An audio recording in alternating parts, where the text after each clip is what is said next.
Let's begin our morning with a prayer led by Cherish.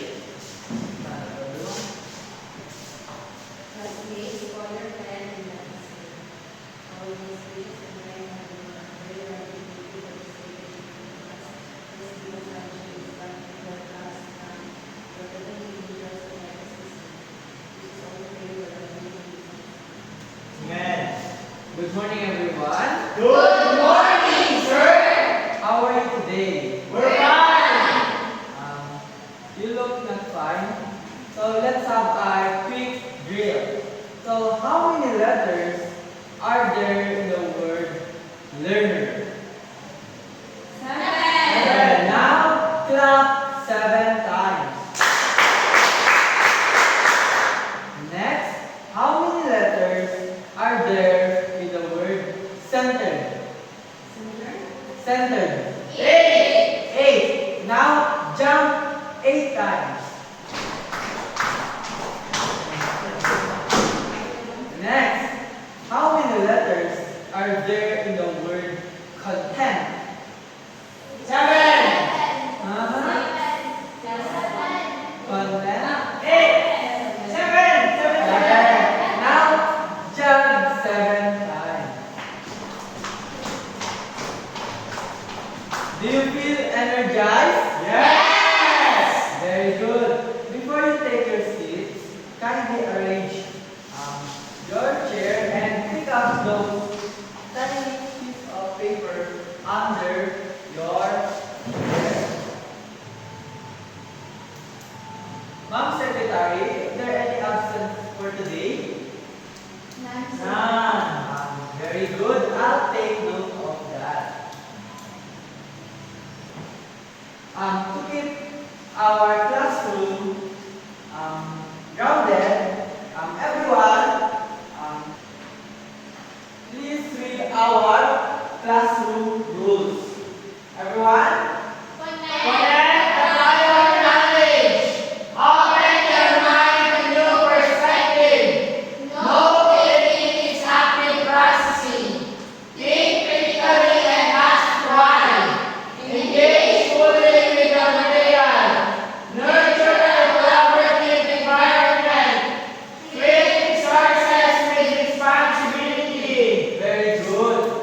For our classroom rules, for the word content, so you must connect your prior knowledge to our next or our new topic and open your mind to perspective and note taking. So I am allowing you to use your cell phones, use your ball pen, notebook to take a note for our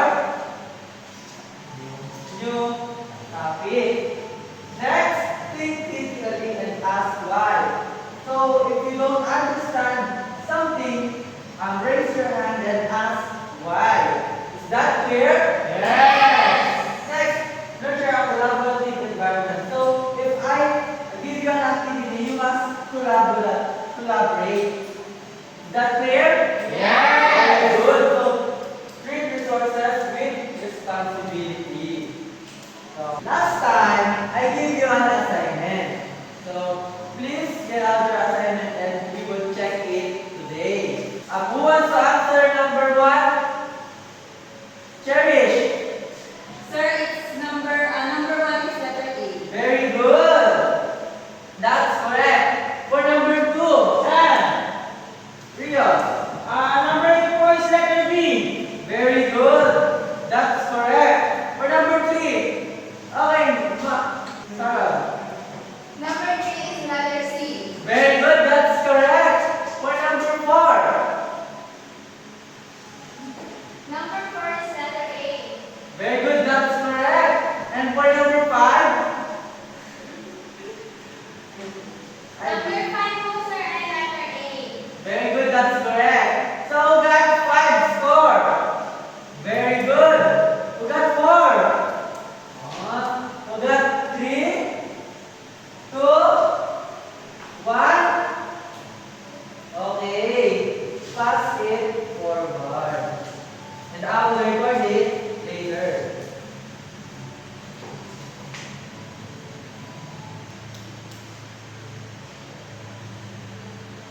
So I have here a question.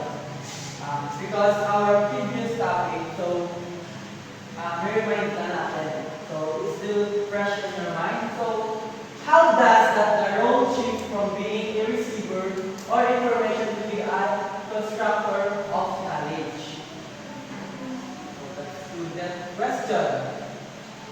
How does the role shift from being a receiver of information to being a constructor of knowledge? So in Tagalog, so paano daw yung role ay naging kung tayo lumilipat, di ba tayo you are the receiver. Then, paano siya nagiging, kayo naman, pag na-receive nyo, nagko-construct kayo ng new knowledge? Paano mangyayari?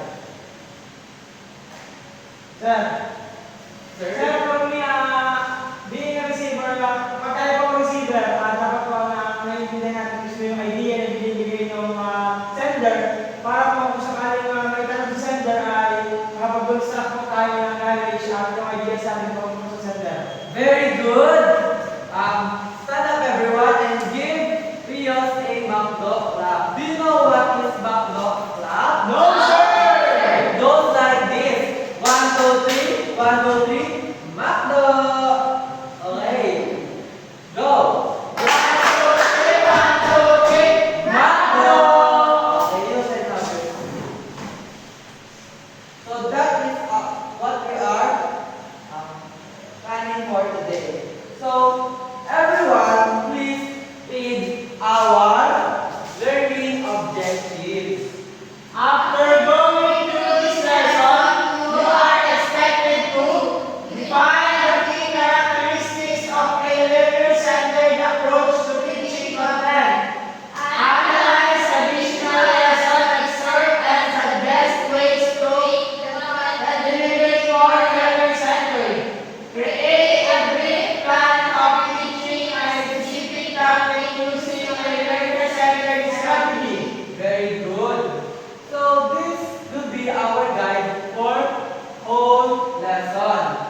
So for our first objective is we're going to define the key characteristics of learner-centered. So do you have idea what are the key characteristics of learner-centered? Nine. That's why we are going to study or we are going to learn this new topic. So first, let's have a first activity. So everyone, please read our direction. The knowledge lab. The teacher presents an example content topic and asks students to spend 2 minutes listing what they already know and what very questions they have. So, look at the topic written on the board. So ito yun, the concept of gravity. Now, di ba student, I'm allowing you to use scratch paper or your notebook. So, pakilabas ng notebook or pwedeng cellphone, pwedeng any learning resources. So,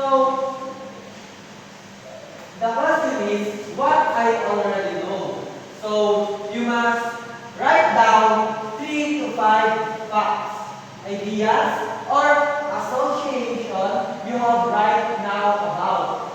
So about gravity, what is all about? So in gravity, we're going to fall because of the gravity, right?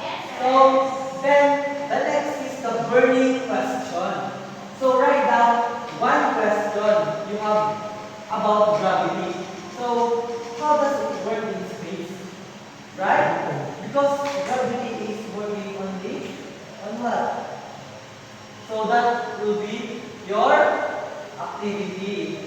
So, and you're going to share it later. So I'm giving you only 2 minutes. Start now.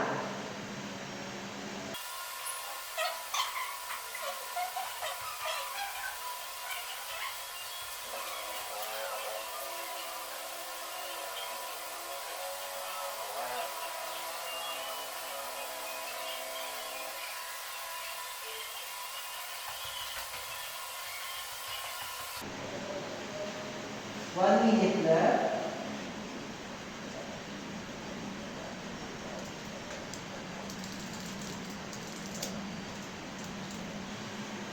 Are you done? Yes! Now, let's have a representative to share your idea. Okay, Cherish, you have something on your mind. Share it with us.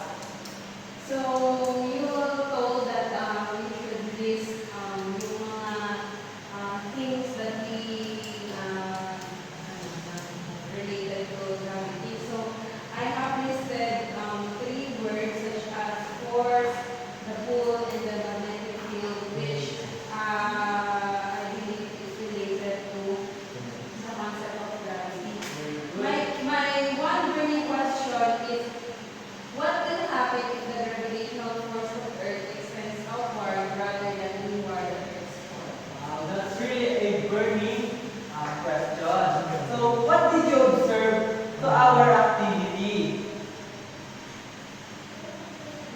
There is a question. There is a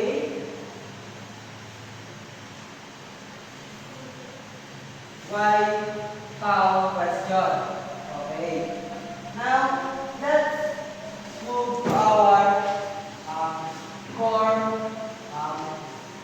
topic. So, this is the key characteristic of learner center. So, I give 5. So, this is the first. So, first is active and engaged learning. So, the example is if the students do a heavy lifting, so the teacher moves away from being the sole performer and transfer core learning tasks. So, kagaya kanina, I have a activity that asking questions, synthesizing information, solving problems to the students. So, that is a first part of characteristic of a learner centered. So, if we are applying it, so in learning activities or design or hands-out, inquiry based, we have the project based. So, example niyan is yung mga debates, case studies, experiments. So, nag-experiment na ba kayo? No, teacher. Debates? Do you encounter debates? Yes! Very good. Experiments? Not yet, teacher. Cherish? Debate? Yes, I have some experience on this. Very good. So this ensures the student actively construct meaning rather than passively receiving information. So if you recognize our activity, there is a passive received information. Second, we have the explicit skill instruction. So, teaching how to learn.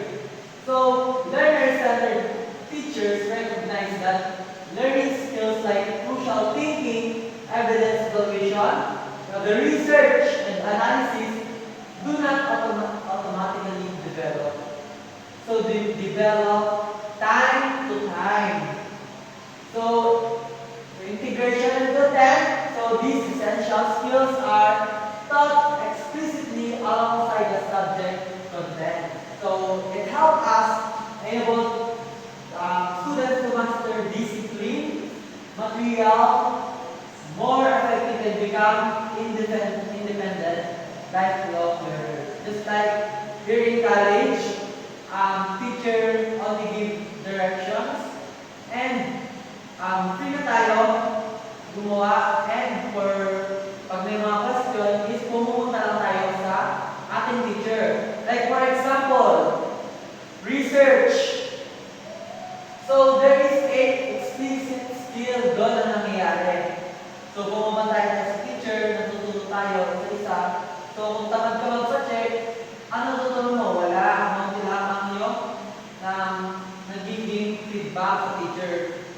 And third, we have everyone with Environment perception and self-assessment. so dito is self-assessment. So ang gumagana natin dito is metacognitive. So metacognition, students are regularly prompt to think about what they are learning. So you're asking questions. Ano ba yung kulang? Ano ba yung dapat ko malaman? So why they make certain choices and how they understand the materials. So for the ownership of learning, so this process, which includes self-grading, peer review, and goal setting, foster metacognition. Do you remember yung activity or yung ginawa natin kay Sir Ian? Yes, teacher. Ano yan? Sir, Rio, sino yan? Ang ginawa natin kasi rin teacher is po yung sa reflection po. Reflection, no? Reflection. Portfolio. Very good, portfolio. Because ang include dun yung self-grading, peer review, and goal setting. Di ba? Ang ating, nandun na lahat sa portfolio. And that is one of the best example. So, fourth, we have shares power and control. So, you as a future teacher, you must recognize your student's voice and choice.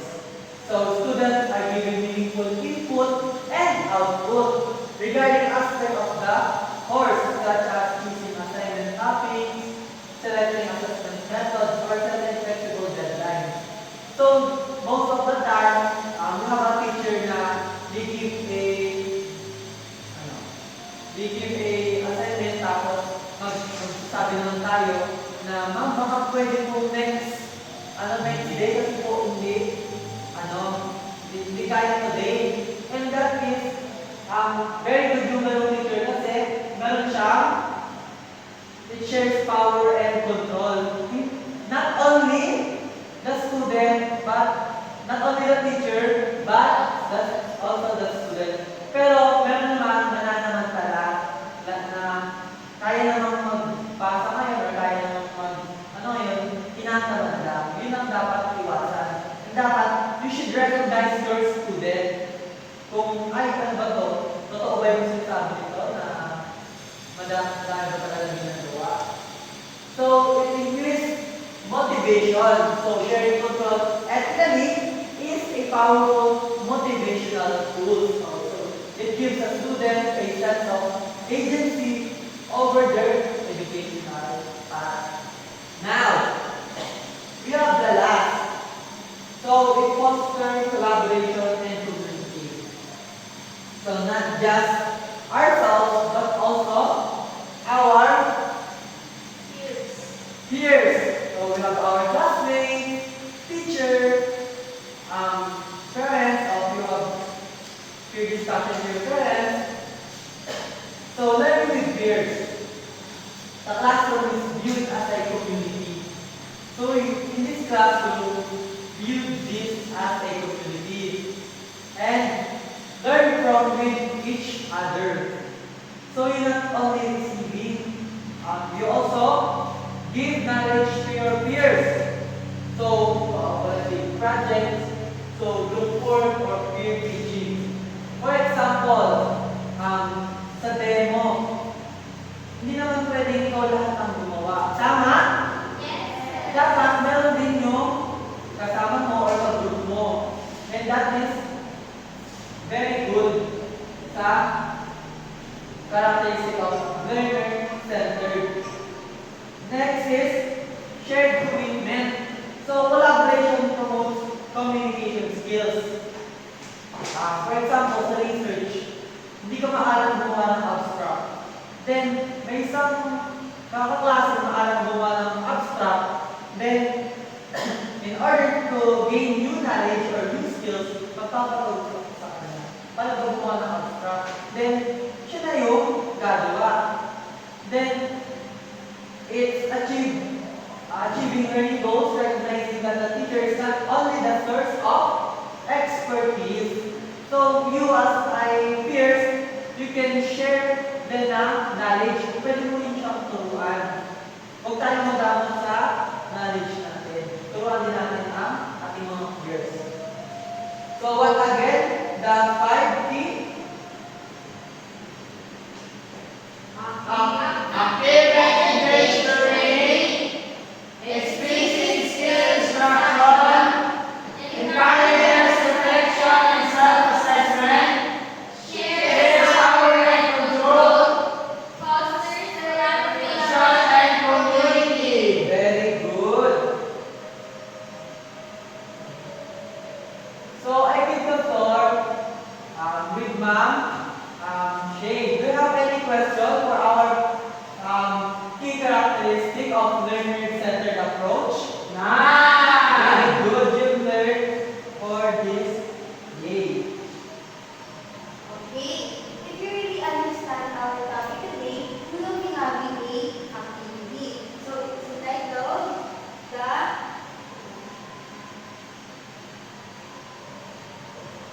there's no title. So it's entitled the traditional challenge. So ito, okay. So please read the instruction of Miss Laura. Directions. The teacher distributes a handout containing a brief, traditional lecture style lesson excerpt. Groups of four analyze the excerpt and annotate it with specific suggestions on how to make the content delivery learner-centered. Okay, so now I will give you the traditional topic. So kayo, I will divide you into two groups. So Miss Sharon and yung katabi mo, Miss Clay group, then ipapahal kayo. So this is your traditional active adult traditional. Then gagawin niyo siyang learner-centered. So meron magbibigay ko yun ang suggestion para yung content ay maging delivery learner-centered. So magbibigay lang kayo ng suggestion, then after ng ating next activity, yun na yung i-present ko sa unahan. Naiintindihan ba? Opo. Yes. Okay. So you only have 2 minutes.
to make our lesson interactive, engaging, and also to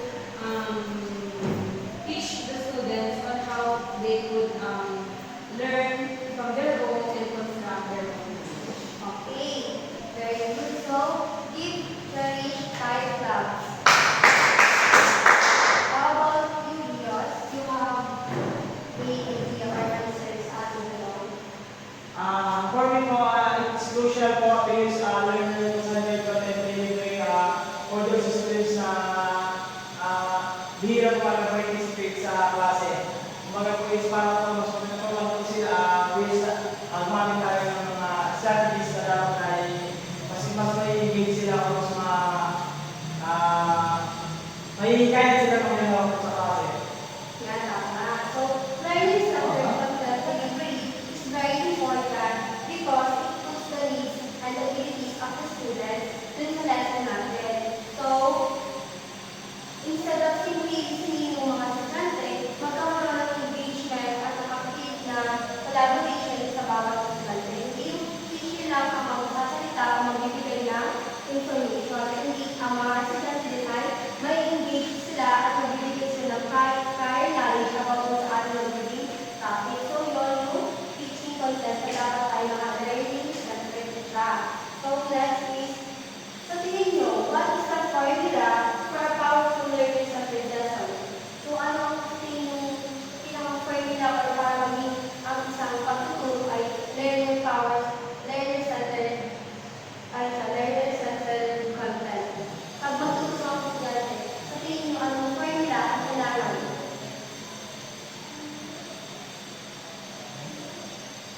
Okay, Cherish. Sa tingin mo, ano ang formula para ang isang pagtuturo o isang teaching process ay isang learner-centered? I think the formula to create a learner-centered teaching first is yung mga engaging activities, yung mga collaborative learning, yung mga katulad po ng mga problem-based learning, and mga makakatest po na higher order thinking skills ng mga students. Yan, tama. So, yung content at yung prior knowledge ng isang estudyante at active engagement. Kasi pag meron ng active engagement, may kaya talaga ang mga estudyante na mag-participate at magkaroon ng learning dun sa topic. So, yung formula na yun ay nag-emphasize that the effective student-centered learning is not about simplifying the instruction. So, they nakaka-receive sila ng information, pero at the same time, may engage sila. So, we agree naman sila na every time pag mayroong mga experiences na magkakaroon tayo ng learning doon, so, why hindi natin gawin na sa isang classroom magkaroon tayo ng experience para matuto ang mga estudyante. So, yun yung formula ng powerful tool para sa learning-centered content. So, do you understand, class? Yes, ma'am! Okay. So, for our assessment, please read Margie. Direction.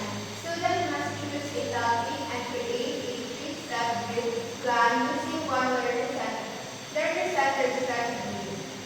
So, kayo, you will choose one topic that create a three-step plan using one learner-centered. So, this will be your teacher. Naintindihan ba ang ating assessment? Yes! Okay. So, you will have a 15 minutes to finish this assessment.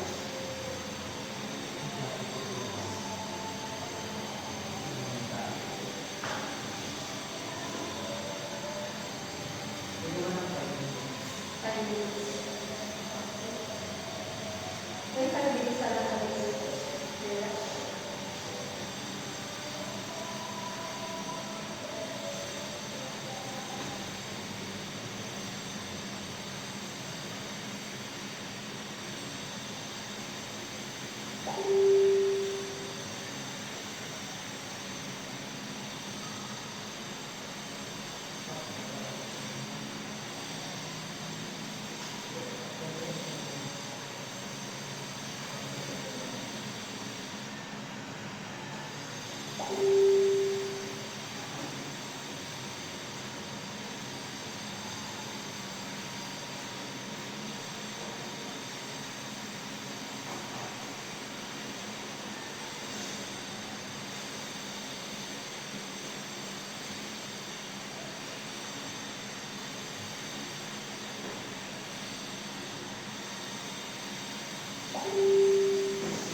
And then teacher